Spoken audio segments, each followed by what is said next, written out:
Сіздер менен және біз гаптың арасы жойбары. Ассаламалейкум, құрметті күзетушілер.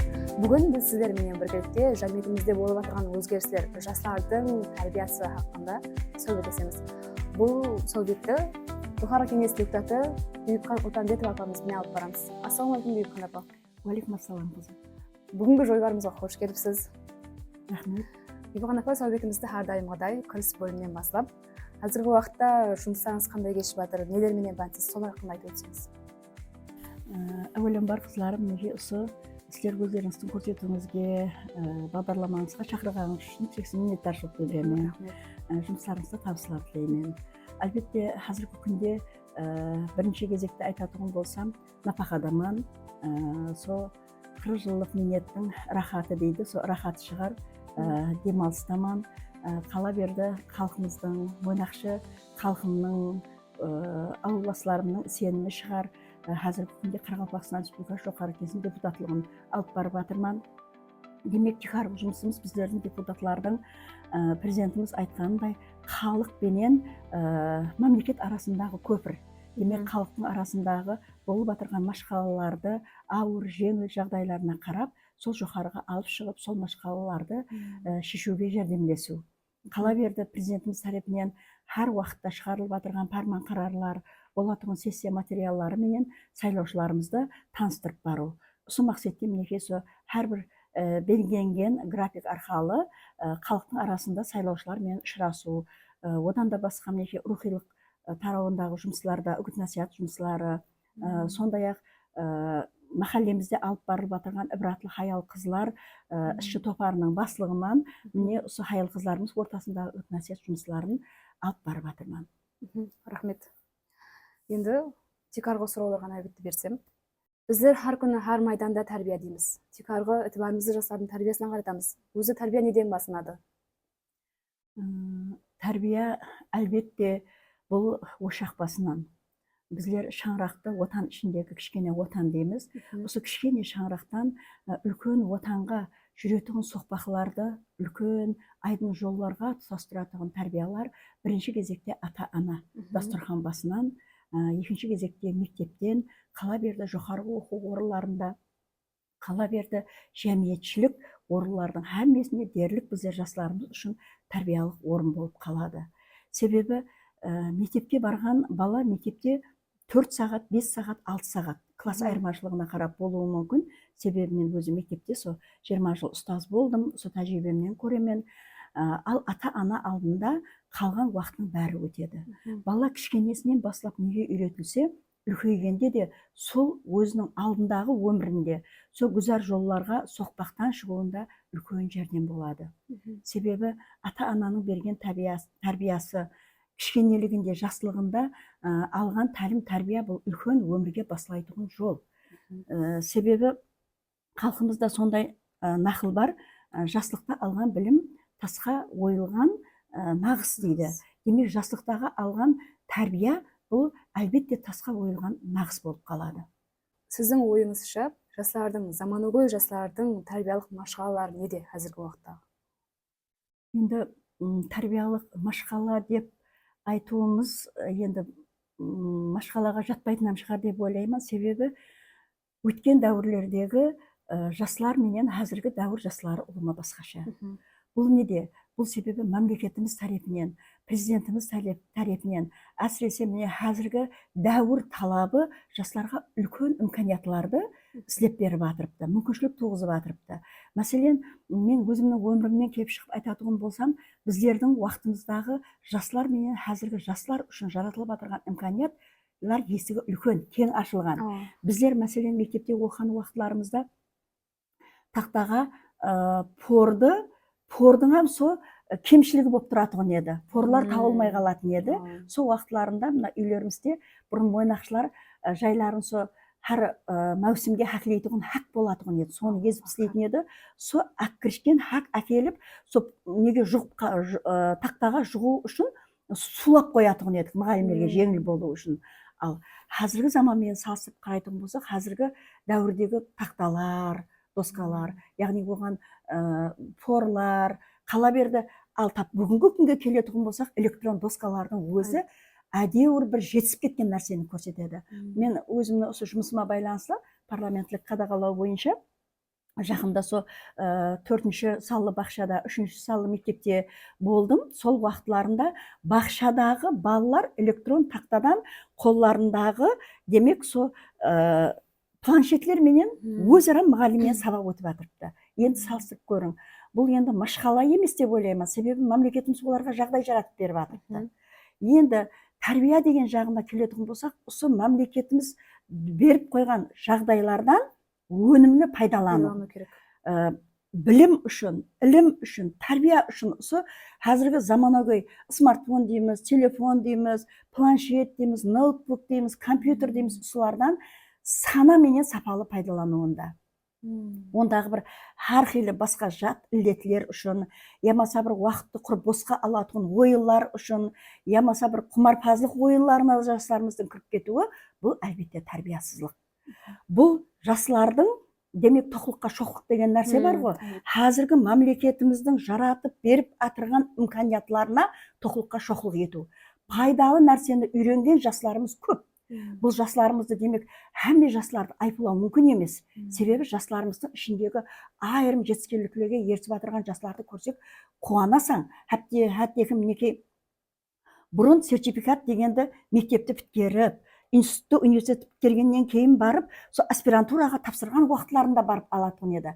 Қазір қала Мойнақтың жастарының өзі мектепте 7-ші, 8-ші класс оқушылары шет тілі сертификатларын алып атырыпты.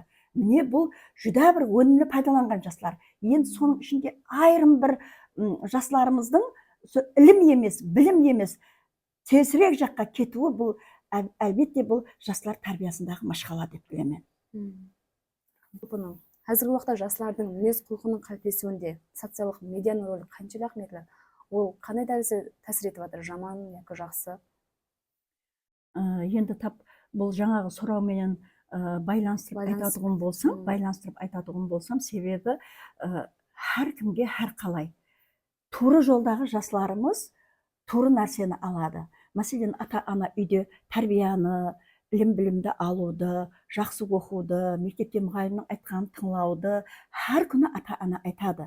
Ешбір ата-ана балам бір жаман болсын, мен оның бір теріс ісімен халықтың алдында ұялып қалмайын, жүзім төмен болсын деп тәрбияламайды. Себебі бала дүнияға келгенде нәрестеге бір жақсы үмітлерменен ат қояды. Осы атына сай болсын балам дейді.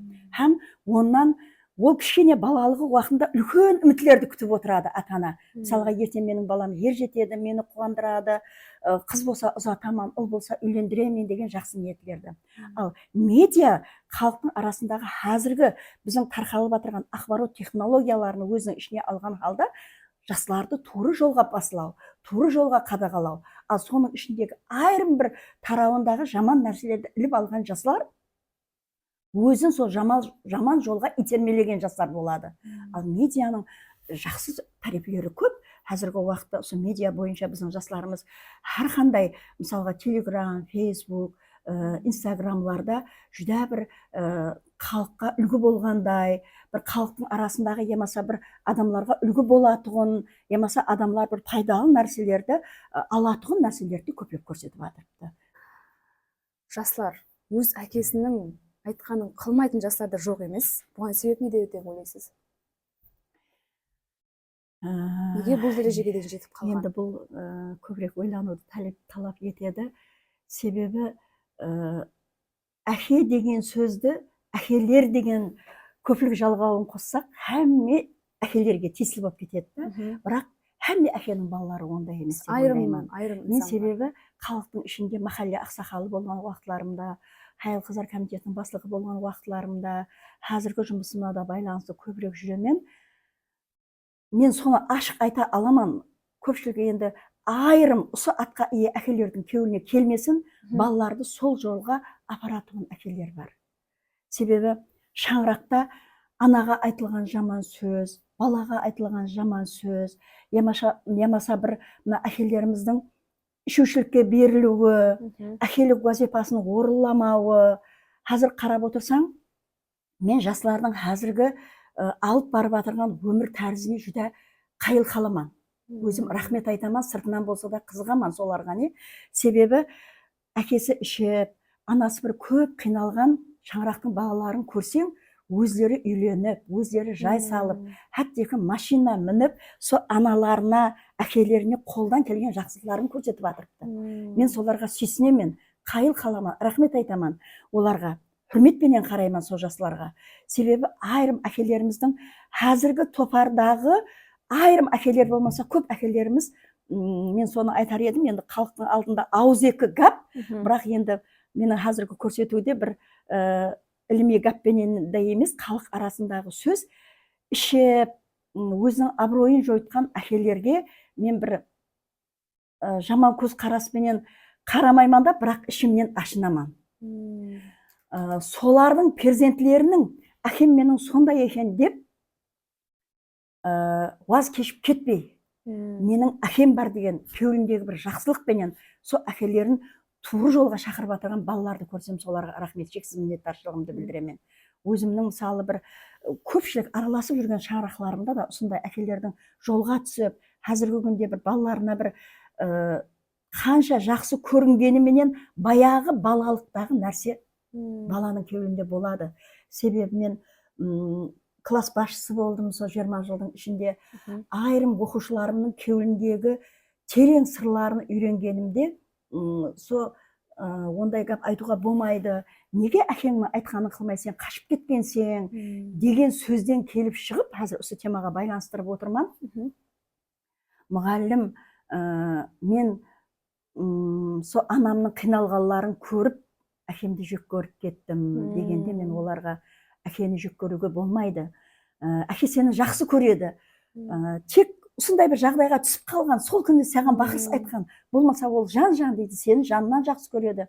Себебі мен сенің үйіңе барғанда, мен балам менен мақтанаман деп сені мақтайды ғой деймін да.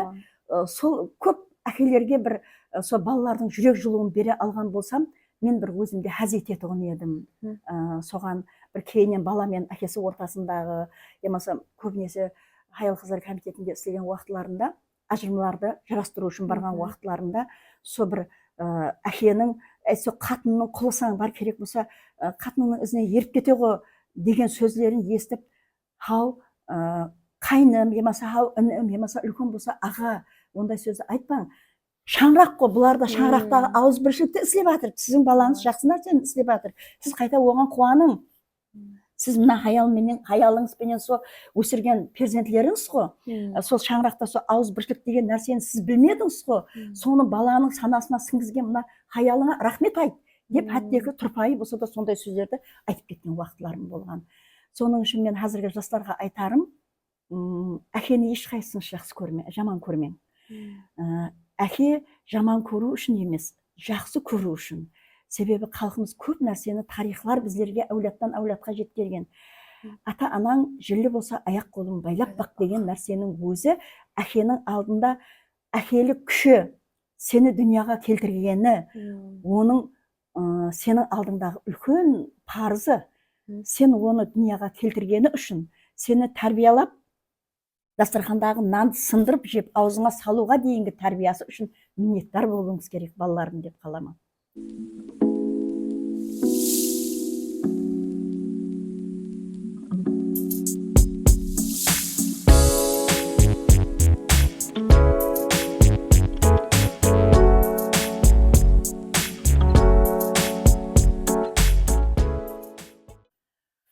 Қазіргі заман рауажанып жатыр.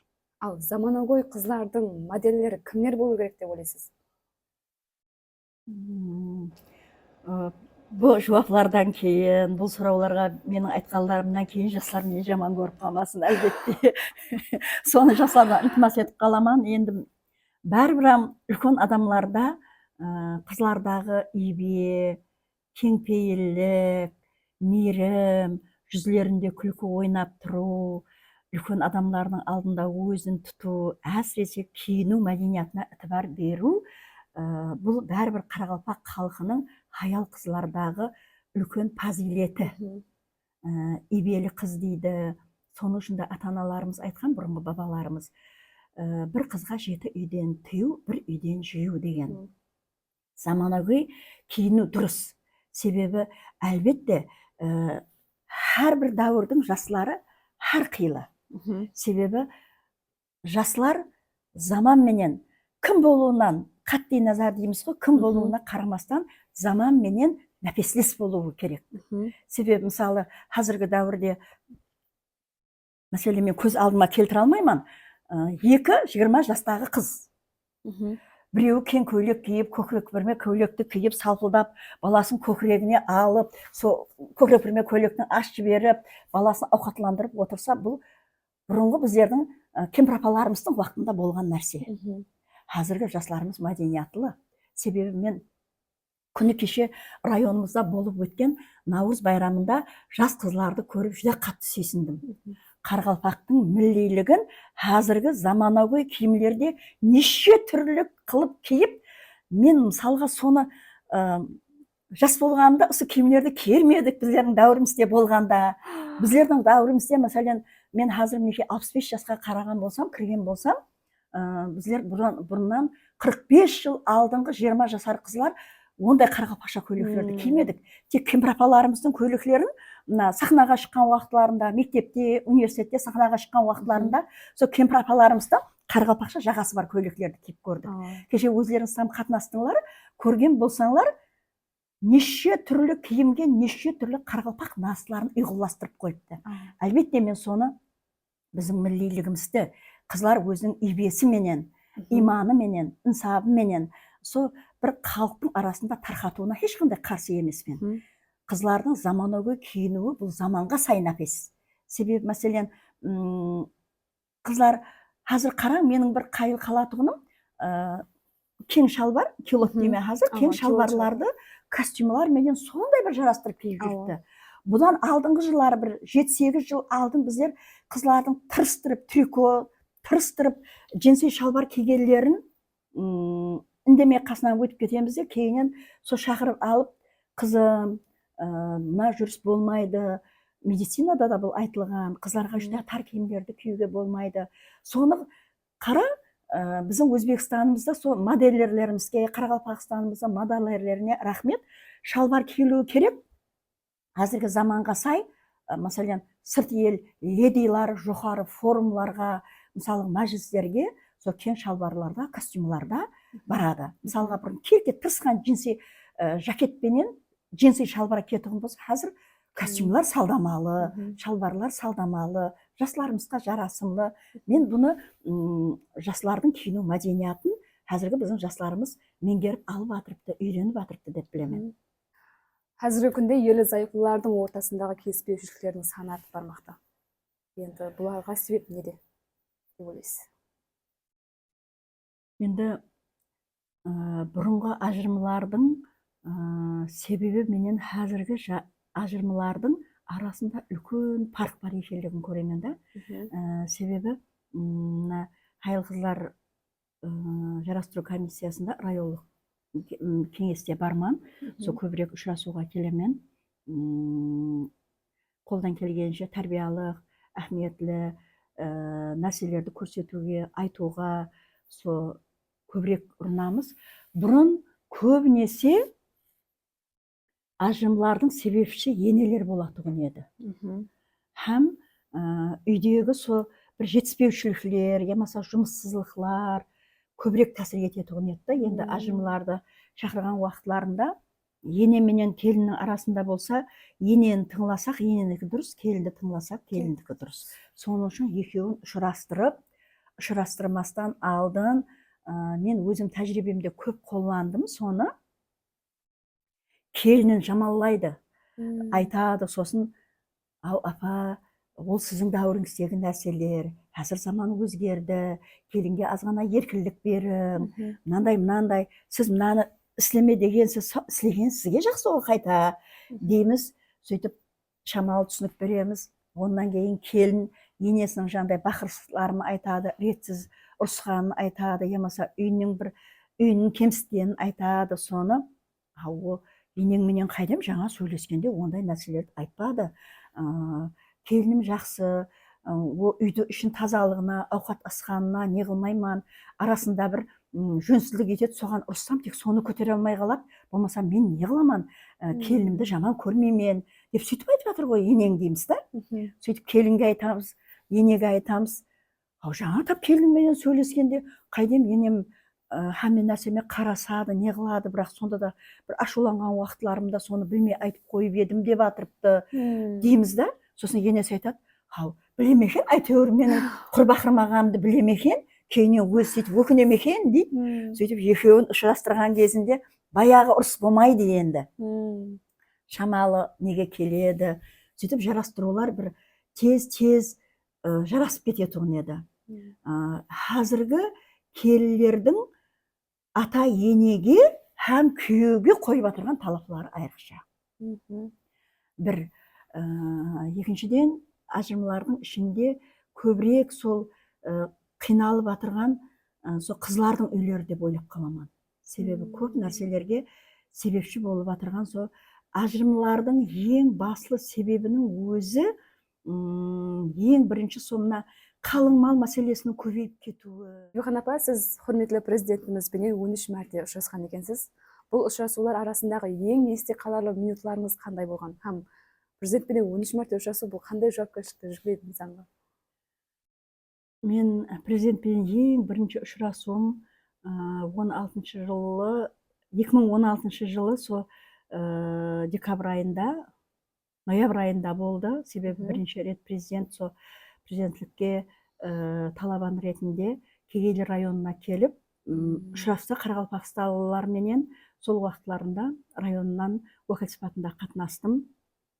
Ең бірінші ұшырасу уақытларында сол хүрметлі жәннетте болсын Мұса Тажетдинович бар еді, Ерниязов. Сол уақытларында біздің Мойнақ үшін сол Кегейліде отырып біздің Мойнаққа бір үлкен диққат қаратылды да. Сол уақытта біздер бір жүдә қатты қуандық. Район хакіміміз бар еді сол уақытларында. Құдайберген аға сол Мойнақтағы судың тамтарсылығы айтылды сол жерде. Сол жерде тұрып Мұсаға айтты, Мойнақ үшін бір үлкен ітбар керек болып тұрды. Егер сол президентлік алдыға қойған бағдарламаның ішіне кірсе жүдә жақсы болар еді. Құрметті Шевкат Мираманович, себебі Мойнаққа сол Мойнақ болғалы су құбырлары қаланың ішінде тартылған, солар көне шіріп темірден болғалығы себеплі қаланың ішінің өзінде барып тұрған судың өзі таралуы, үйлерге жетуі қиын болып жатырыпты деді. Сол жерде тұрып, қане Мойнақлар тұрың деп, міне сол сілерге бірінші менің нем Мойнаққа ітібарымды әлбетте қаратаман. Сол Мойнаққа 1 триллион сом ақша ажыратылсын соның үшін деді. Соны мен барғаннан кейін жұмыслап ажыратып беремен деді. Міне бұл біздер үшін үлкен қуаныш болды. Әлбетте де сол халықта су жетпеушілік, 2000 жылларғы болған судың қатты бір қиыншылығы. Мен соны айтар едім. Әр уақыт біздер шүрлікке келуіміз керек, шүкір етуіміз керек. Шүрлікті көбірек санамызға сіңгізуіміз керек. 2000 жыллардағы сусыздықта Қоңыраттан 4 водовозбенен су тасыды, соны үйлерге бөліп беріп қойды. Сол келген суларды күніге сол піләкке, бошкеге құйып тарқатып беретұғын едік. Кей уақытларында сол келген сулар жетпей еді қалатұғын еді. Міне сол бір піләк суды бір күнге жеткерген Мойнақшылардың сол уақытларындағы қиыншылықтар себебінен көп адамлар көшіп кетті. Міне қазір суымыз азанда түсте, кеште ақсада су ағып тұрыпты ғой. Қаламызда қанша өзгерістер болды. Мысалға, бұрынғы құмлы Мойнақтың жоллары кілең асфальтталған жолға айланды. Бұрын тек қана осы ортадағы орайлы көшеден басқа жерде свет жоқ еді. Қазір жақтыландырды әмме жерлер. Міне жаратылып отырған имканияттың 2000 жылдан 25 жыл өткен болса, қазіргі біздердің өтіп атырған, қазіргі сүріп атырған өміріміз тап бұрыннан кетірғандай болып қалды. Баяғы қиыншылықтардың көбісі ұмыт болды. Себебі біздер оны көзімізбенен көрдік баяғы қиыншылықты. Сол кеуілімізде, өмірімізде сол қиыншылықтар қалды. Біздер осы мына қазіргі болып атырған уақияларға, қазіргі болып атырған өзгерістердің бәріне мың шүкір дейміз да. Соның үшін жастар қазіргі сол бұрынғы өтіп атырған болған нәрселер міне 25 жылдан кейін мынандай болған екен. Енді 25 жылдан кейін қандай болып кетеді екен, Мойнағымыз деген бір жақсы ниеттілерді кеуіліне салып жасаса, әлбетте әмме нәрсеге ерсеміз. Жоғары кеңес депутаты сипатында сізге жергілікті халық көбірек қандай машғалаларменен сізге байланысады? Депутатлық жұмыс хақында айтатығым болсам, мен со бірінші кезекте со халқымның қолдап қуатлап, сенім білдіріп, со әр бірі дауыс беріп, сол дауыслардың арқасында мен со жоғарғы кеңес депутаты болғаным үшін бірінші кезекте халқыма minnettarçылығымды білдіремін. Шексіз рахметімді айтаман. Со қолымнан келгенше әрекет етіп, со халқым үшін қызмет етуге таяр екендігімді білдіремін. Екіншіден айтатығым болсам, бұдан алдыңғы со 2019-2024 жылдардағы депутатлық жұмысларыма қарағанда, қазіргі депутатлық жұмысымда әдеуір жеңілдік бар екендігін сезілемін. Себебі ол уақытларында жұмыссызлық көбейеді, адамларда суға болған мүтәж, онан кейін халықтың арасында жетіспеушілік, әсіресе ең бір көп келетұғын бір шағымлар бұл жәрдем пұлларының, балалар нафақасының азлығы, міне солардың әммесі майда шүйде нәрселер, әсіресе міне жоллар, ауылдың жоллары көпшілігі со 2018-дегі жаңалық, 2019-дағы жаңалықтан кейін халық тіліндегі бай ауыл неге келді, тікіленді, үлкен бір шаңырақлар, зәулім бір саулатлы жайлар қосылды, қала берді. Мойнақтың сыртындағы Мойнақ Үшсай трассасының бойындағы Түркістан көшесі дүзілді. Бұл жерде сулар жоқ еді, жол жоқ еді, жақтылық жоқ еді. Міне осылардың әммесі машқала болды. Соңғы президентіміздің со 288-ші қарары менен әр бір махаллеге 500 миллион сум ажыратылды. Осы 500 миллион сумды махалледен сайланған со кеңескейлер менен, ішкі топар менен, район хакімшілігі менен ойласылған халда, міне сол жолларды, су апару, жақтыландыру жұмыслары ісленді. Демек, ол таза көшелерге де су барды, жол барды. Қала берді сол уақытларында сол ерлерде мына тез жәрдем машиналарын шақырсақ келмейді, ауырып жатырған адамды жолға алып жұмысқа тура келеді, әттекі өздеріміздің машиналарымыз бармайды деген дым көп сұраулар туылатығын еді. Жұмысты сұрауда жүдә көп машқала еді сол уақытлары. Қазір мінекей со ЛДСП, қала берді мына дұз зауыт, сондай-ақ және жеке жәрдемші қожалықтардың ашылуы, бұлардың әммесі жұмыссыздықта біраз әдеуір өздерінің адамлар тәмелленді деп ойлаймын, жұмыспенен тәмелленді деп ойлаймын. Енді бірақ біздер адамлардың арасында жұмыссыздықтың тәмелленгенлігін мен адамлар жұмыстың сайлап кіретұғын болды да. Бұрын тек бос жұмыс орны болса дәру береміз, байлансамыз баратұғын еді. Қазір яқ ол жұмысты менің денсаулығым көтермейді, ол жұмысқа менің шариатым келіспейді. Енді ана мекемеден тауып берсең, мына мекемеден тауып берсең деп адамлар жұмыс сайлап атырыпты. Демек, бұл адамлардың арасындағы со жұмыссыздықтың көбірек машқаласының со жеңілдескені. Демек, жұмыссыздық машқаласы жеңілдескені деп ойлаймын.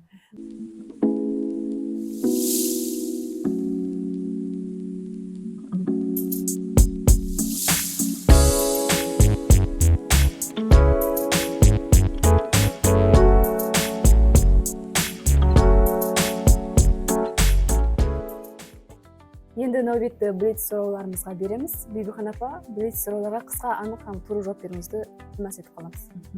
Өміріңіздегі бірінші қаһарманыңыз кім? Өмірімдегі бірінші қаһарманым әкем. Егер тұрмысыңызды бір сөзбенен суретленсе, ол қандай сөз болар еді? Бақытлы тұрмыс дер едім. Абыройыңыз үшін күрескенсіз ба? Мен абырой үшін күреспедім, абырой менің үшін күрескен шығар деп ойлаймын. Еле кешірмеген адамыңыз бар ма? Мен еш уақытта адамларға өкпелемегенмен, ешкімді бір кешірмеу деген нәрсе менде болмаған.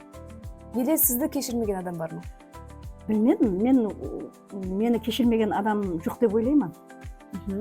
Бибихан Утамбетованың қорқатын адамы бар ма? Мен бір Алладан қорқамын. Біреудің пікірі менен есепласып тұрасыз ба? Мен адамлардың пікірімен есепласпаймын, себебі әр кімнің пікірі өзінің жеке басында. Адамлар не дейді? Сіз үшін жақсы сұрау ма, яки жаман? Адамдар не дейді мен қызықпаймын. Ақырғы мәрте кімге кітап сауға еткенсіз? Ақырғы мәрте бір ішкі істер бөлімінің баласы менің қолымдағы бір кітапты жүдә жақсы көріп қалды. Иғбал Мырзаның кітабы еді, Дәкорамал құрышы. Соны сол балаға сауға еткенмін. Бұл өмірде неге жасап атырсыз десем, не дер едіңіз? Мен бұл өмірде бірінші кезекте Алла маған сол жасау имканиятын бергені үшін. Қала берді, сол көзімнің қуанышы, ұлларым, қызларым, көзімнің нұры, ақылқыларым, һәм өмірлік жолдасым барлығынан миннеттар болып жасады. Пұл сыйлық па, яки басқарушы? Пұл өмірді басқарушы деп айта алмаймын. Пұл керекті жерінде пұл.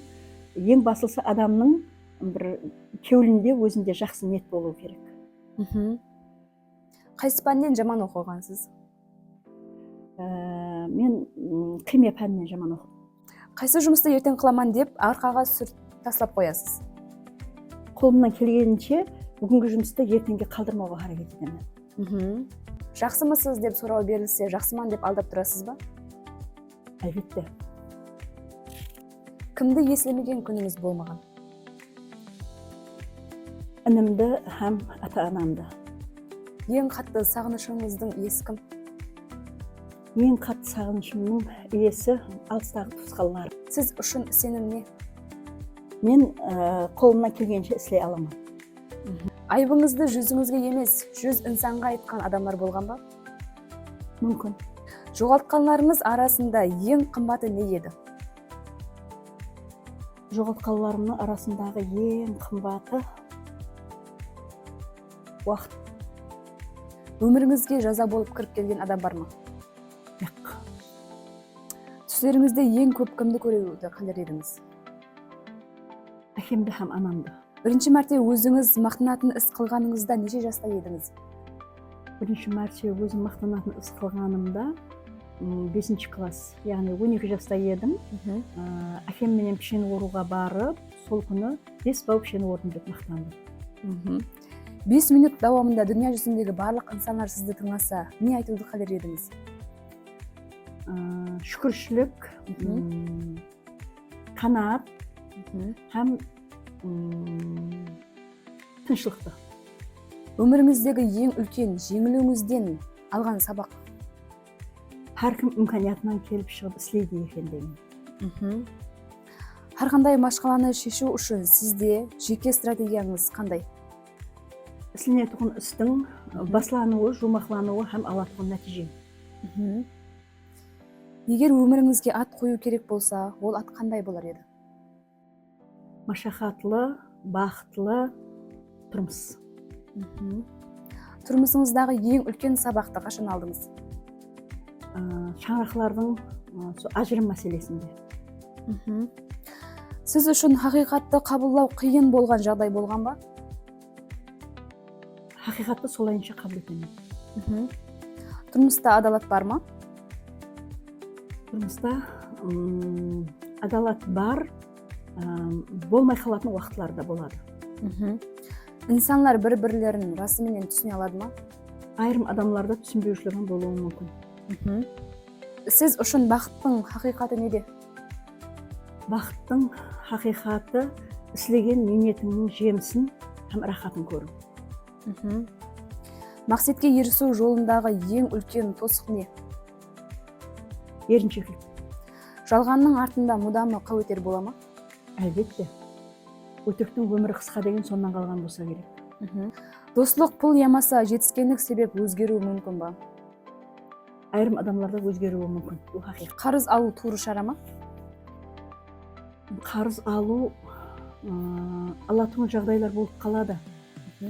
Бірақ өзің еріскенің жақсы. Жеке тәжірибеңізден нені үйрендіңіз? Жеке тәжірибемнен менің үйренгенлерім шүкіршілік етсең, қанағатты болсаң, һәм нәрсеге жетсесің. Шаңырағыңызда сізге ең көп айтылған гәп? Кемпірім. Бұл дүнияда неге тоймадыңыз? Ата-анамның сағынышына тоймадым. Сізді ең көп кім кешірген? Анам. Һәмме нәрседен күйгілдің толмауы жақсы ма? Яқ. Бул жаман адет. Акыркы пулуңуз калганда неге сарплайсыз? Перзентлериме. Акыйкатларды көрүү үчүн көздөр керек ба, яки убакыт? Убакыт керек. Тагдырды кабылдоо керек ба, яки өзгөртүү? Кабылдоо керек. Өзгөртүү өзүңүн колуңда. Жамиеттеги эң үлкен машкала неде? Жамиеттеги эң үлкен машкала адамдардын мамлекеттен маған не береді деп күтуі. Мен мамлекетке не істеп атырман демеуі. Бүгүнкү өткөргөн соhбетиңизден ыраазысыз ба? Бүгүнкү өткен соhбетимден албетте ыраазыман. Мен минекей со мойнактуу жаштардын және бір алга умтулушаң, со бір өмірге бір жакшылыкларды әкелуші, бір адамдардын өмірін ибрат етіп, жаштарды бір тарбияга шақырушы инсанларды көрүп отурман. Рахмет.